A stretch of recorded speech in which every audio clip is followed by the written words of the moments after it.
Mustard Knuckle. Hello everybody, Mustard Knuckle back again. It's Sherman Week 2023, and first we're going to head out in the Sherman Firefly.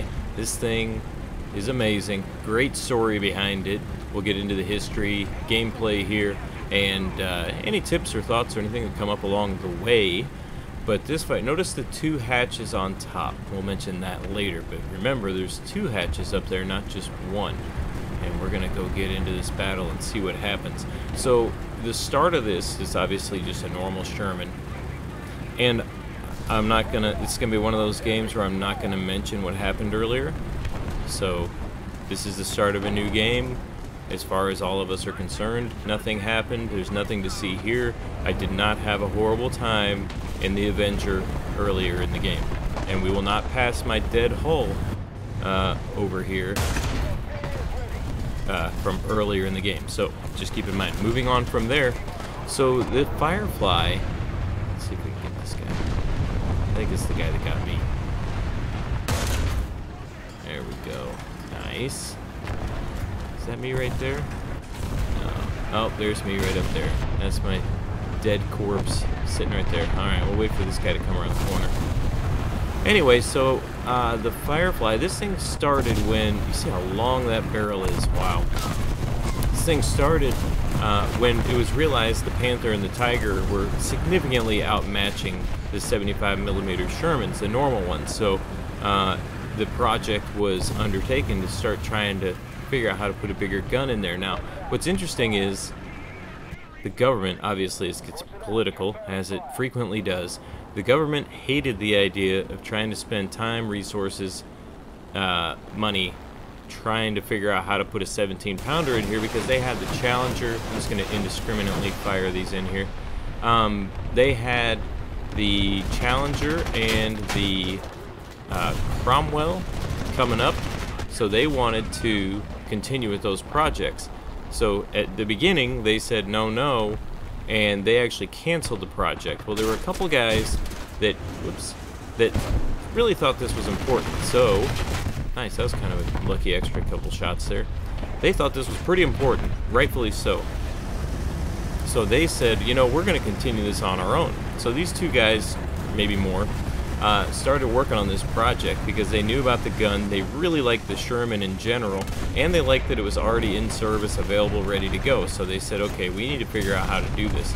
So the initial try was, well, the main problem was the recoil. There was no room in this turret for this big recoil of this gun. Boom.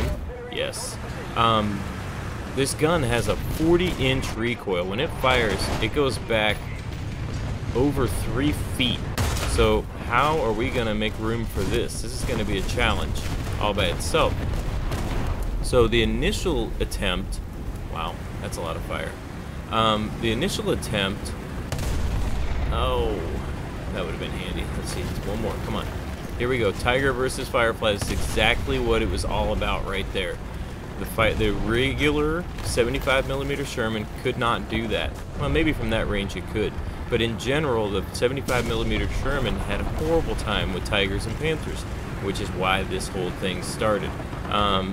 So those guys were working on it. In their first try, they said, just take the recoil off completely, and we'll let the tank absorb the recoil, which, I mean, necessity, yes, but in practice, I mean, that seems like it would just destroy this tank after who knows how many shots, not many.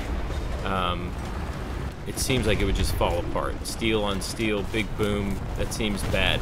So they moved on from that pretty quickly. Oh, I thought that would be a kill shot for sure. I'm just gonna get this guy. I just need to stop. Here. There we go. Not having explosive ammo is a detriment, but the pen is amazing. So they worked on it without the recoil, knew that wasn't gonna work long term.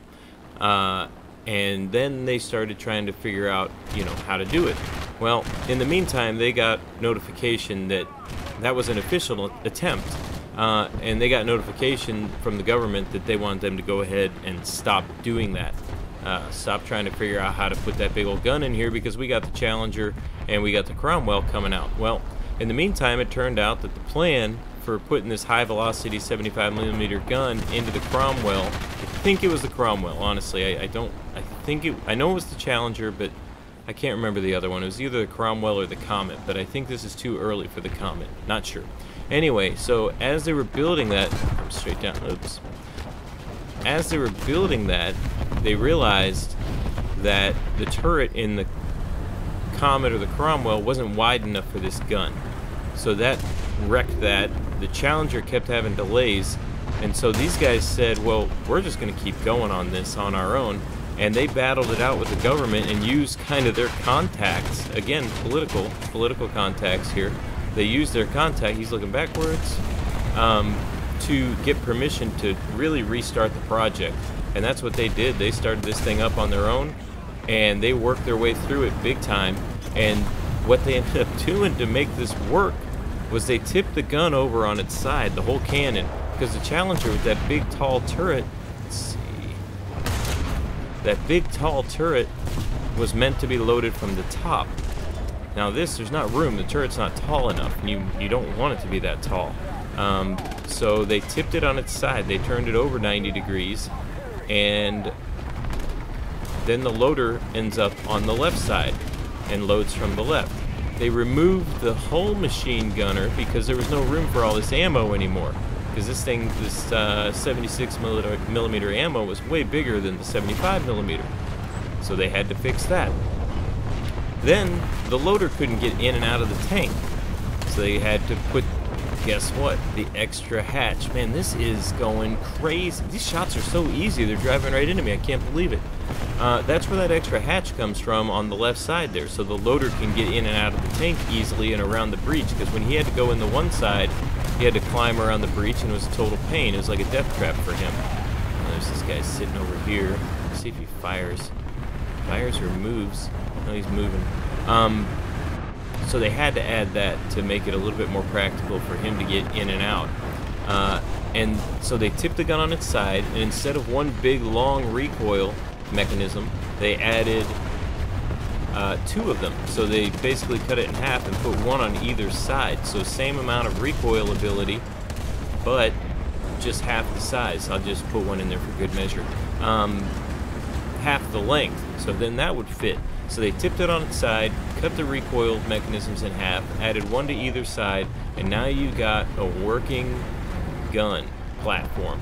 And this was really lucky because this ended up being the most common carrier of the 76mm, the 17-pounder gun in World War II, even though it was not intended to be that at all. It was supposed to be the Challenger and the Cromwell or the Comet, whichever one, but that gun didn't even end up fitting. The high-velocity 75mm didn't even end up fitting in there, so they had to abandon that. So luckily, this project was allowed to continue. Otherwise, they would have been in big trouble trying to find a gun that could pen those Tigers and Panthers. So that's kind of the basis of where this came from. Now, interestingly, I've mentioned this in the Tiger video. Just gotta go find some guys here. Now, we're on a roll, though. I mean, I'm feeling good. This thing doesn't have any real extra armor or anything. This doesn't have any extra armor other than like those tracks that are laying on the side and stuff like that.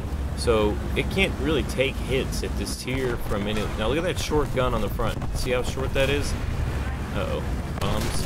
Oh, that's too bad. Wow. I don't know how I withstood that. I guess that extra armor I had on the side. That short barrel made this thing stick out like a sore thumb. So the crews of these started to try to figure out how to camouflage that barrel, which was done in maybe on T-34s and stuff like that too, so that it wasn't easily identifiable, because these are the ones, oh, that's how you kill one of those. Now he can't do anything. These were the ones that those Tiger and Panther crews wanted to take out first. So you had to camouflage that barrel. This is the end of the game, and that's the end of the history. Oh my gosh, 11 kills. Oh. Wow. So this Firefly with this 76mm gun is a big, big, big deal in history and in what happened in World War II and in the development of these different tanks. This was a massive project, and it ended up being a really big deal to have it available and ready to go out into the field. Like I said, it was the biggest carrier of the 17-pounder that they had out there. Anyway, so that's the beginning. That's just a Sherman. There's so many different Shermans. This is just a whole other different one, and we'll get into some more Sherman videos soon. Hope you enjoyed the video. Good luck. Have fun. We'll see you in the next one.